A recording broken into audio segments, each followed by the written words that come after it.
atrial septal defect is basically a congenital malformation. In a routine language, it's like a hole in a heart. But hole in a heart is not just a hole. There are many varieties of it. Amongst all of it, I would say atrial septal defect is the simpler one. In children or pediatric age group, we call it as a number 2 as common. Ventricular septal defect we say is most common. But sometimes if this is missed, then and the children and the adolescent or adult people, they come with such kind of diagnosis, then ASD would be a commoner congenital defect in the adulthood. See, generally atrial septal defect, if it is large enough, it would be seen even at the antenatal anomaly scan. So doing an anomaly scan is very important. I understand the scan will not always pick up every abnormality, but doing it is a much better and beneficial rather than not doing it. And that time, if any focus or anything is seen, they do go for even antenatal 2D echo for the fetus. That gives you some idea. If such kind of pickup is there, then we do immediately after birth, say at day 7 or day 10 of life, 1 2D echo. And if we find any kind of defect, we also redo it at 3 months of age. We have to understand that the physiology of the newborn is very different.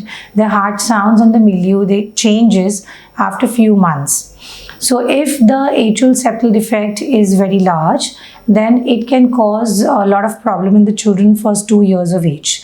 Generally, when they start taking milk, they start sweating on the forehead. It becomes like an exercise. They wait and they take feed. Then they wait. We call it as a suck, rest, suck cycle. They generally do never turn blue. So this is not that a blue heart hole, I would call it. And sometimes that's why parents come late to us with that.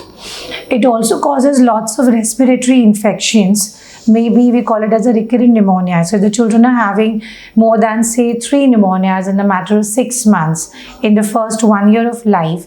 We do see and look for if the heart physiology is normal or not.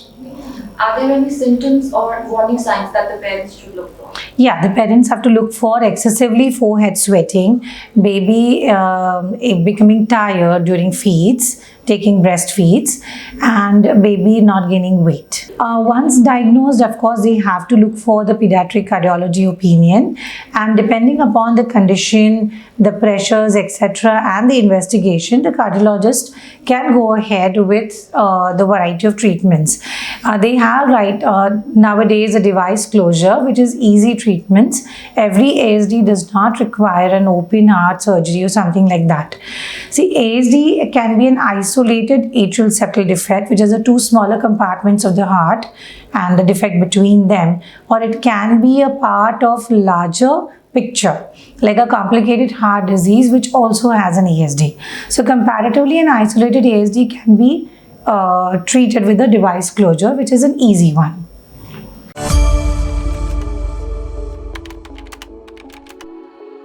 Follow us to stay updated on debates, discussions, facts, and tips about health.